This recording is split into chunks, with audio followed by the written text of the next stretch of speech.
नमस्कार, मैं हूं आपके साथ रवीक्षा शर्मा। स्वागत है आपका प्रसारण न्यूज नेटवर्क में। आज नीलम सेठ की रिपोर्ट में कुल 4 खबरें हैं। पहली खबर ये कि झालोद के पास संजेली क्रॉसिंग पर एक दुर्घटना में बाइक पर सवार पति पत्नी और उनके बेटे की दुखद मौत हो गई। दूसरी खबर ये कि झालोद की एक विवाहित महिला ने न्यूड वीडियो वायरल होने के बाद पुलिस स्टेशन में शिकायत दर्ज की। तीसरी खबर ये कि भारत देश में शायद दूसरी बार वंदे मातरम के माध्यम से देशवासियों में चेतना का संचार हुआ है। और चौथी खबर ये कि जिले के 3 तालुकों में पकड़े गए 1.45 करोड़ रुपए से अधिक के विदेशी शराब और बियर के जखीरे को नष्ट कर दिया गया है। आइए इन खबरों पर एक नजर डालें। पहली खबर, झालोद तालुका के सापोई गांव में संजेली क्रॉसिंग के पास देर रात तेजी से आ रहे एक अज्ञात वाहन एक बाइक को जोरदार टक्कर मारी और भाग गया, जिससे हुए भीषण हादसे में बाइक पर सवार झालोद तालुका के ढाडिया गांव के सल्लोत परिवार के 3 सदस्यों की मौके पर ही दर्दनाक मौत हो गई। इन 3 सदस्यों की मौत के बाद सेलोत परिवार में मातम छा गया। प्राप्त जानकारी के अनुसार झालोद तालुका के ढाडिया गांव के निशाल फालिया में रहने वाले भरत भाई हुर्जी भाई सेलोत के चाचा के बेटे तेर सिंह भाई सेलोत, उनकी पत्नी शर्मिला बेन और बेटे राहुल तीनों अपनी मोटरसाइकिल के द्वारा लीलवा ठाकुर गांव में अपनी बहन के घर भजन कार्यक्रम में गए थे और भजन कार्यक्रम समाप्त होने के बाद देर रात 3:30 बजे तीनों अपनी मोटरसाइकिल पर ढाडिया गांव की ओर लौट रहे थे। उसी दौरान रास्ते में झालोद तालुका के सापोई गांव में संजेली क्रॉसिंग के पास सड़क पर एक काले मुंह वाला अज्ञात वाहन जो पागल सांड की तरह यमदूत बनकर दौड़ रहा था ने तेर सिंह भाई सेलोत की मोटरसाइकिल को जोरदार टक्कर मारी और भाग गया। टक्कर इतनी भयानक थी कि मोटरसाइकिल पर सवार तेज सिंह भाई सेलोत, उनकी पत्नी शर्मिला बेन और बेटे राहुल मोटरसाइकिल से हवा में उछलकर सड़क पर जोर से गिरे, जिससे तेज सिंह भाई को सिर, शरीर और हाथ पैरों में गंभीर जानलेवा चोटें आई और शर्मिला बेन को दोनों पैरों और शरीर में गंभीर जानलेवा चोटें आई, जबकि बेटे राहुल को भी शरीर में गंभीर जानलेवा चोटें आई। इस प्रकार तीनों को गंभीर जानलेवा चोटें लगने से तीनों की मौके पर ही दर्दनाक मौत हो गई। घटना की जानकारी मिलते ही ग्रामीण दौड़ पड़े और गंभीर रूप से घायल तीनों को 108 बुलाकर झालोद सरकारी अस्पताल भेज दिया।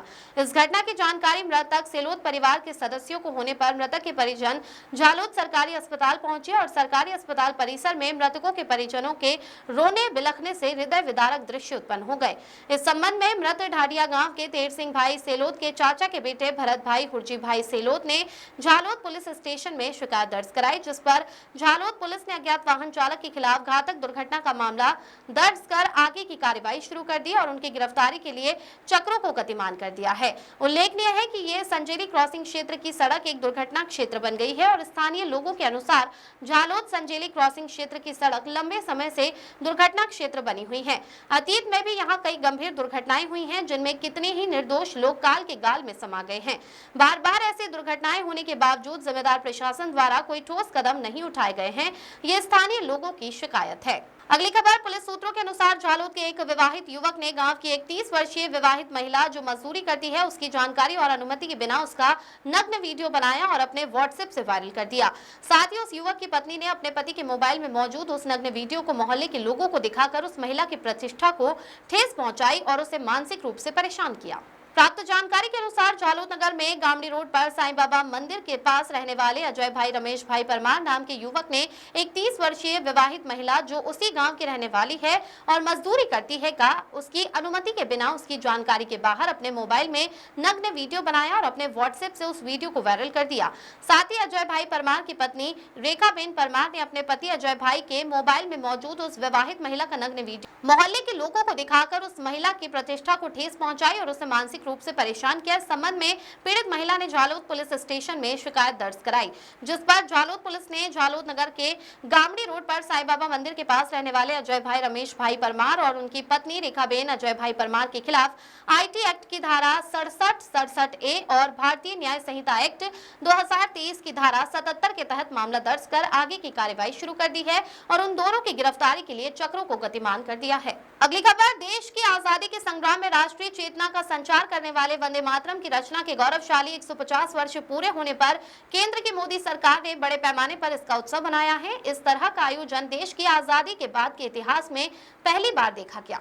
इसमें भी सरकारी अधिकारियों और कर्मचारियों को राष्ट्रगान के साथ स्वदेशी वस्तुओं का उपयोग करने की शपथ दिलाई गई, जिसमें उनमें देशभक्ति और स्वदेशी की भावना बढ़ेगी। शायद आजादी के बाद इस तरह का आयोजन पहली बार किया गया है और इस वंदे मातरम के गौरव के साथ देश प्रेम की भावना देशवासियों में भी प्रबल होगी। दाहोद जिले के इतिहास में भी पहली बार लगभग हर सरकारी कार्यालय में अधिकारियों और कर्मचारियों ने ऐसी शपथ ली है। इसे देखते हुए ये कहा जा सकता है कि वंदे मातरम देश की आजादी के समय चमका था और उसके बाद देशव्यापी वंदे मातरम का गायन इतने बड़े पैमाने पर दूसरी बार देखने को मिला है। अगली खबर दाहोद जिले के लीमखेड़ा, धानपुर और रणधीरपुर तालुका में बीते दिनों विदेशी शराब और बियर पकड़े जाने के कुल 478 मामले दर्ज हुए और इसमें पुलिस ने 1.45 करोड़ रुपए से अधिक की शराब और बियर पकड़ी। इन तीनों तालुकों के विदेशी शराब और बियर के जखीरे को रणधीरपुर पुलिस स्टेशन के पानिया गांव में लाया गया और खुली जमीन पर डालकर बुलडोजर और जेसीबी की मदद से इस जखीरे को नष्ट कर दिया गया। जिले में पुलिस द्वारा पकड़े गए ऐसे विदेशी शराब और बियर के जखीरे को समय समय पर अलग अलग पुलिस थानों में विभाग द्वारा नष्ट किया जाता है। नीलम सेठ की रिपोर्ट।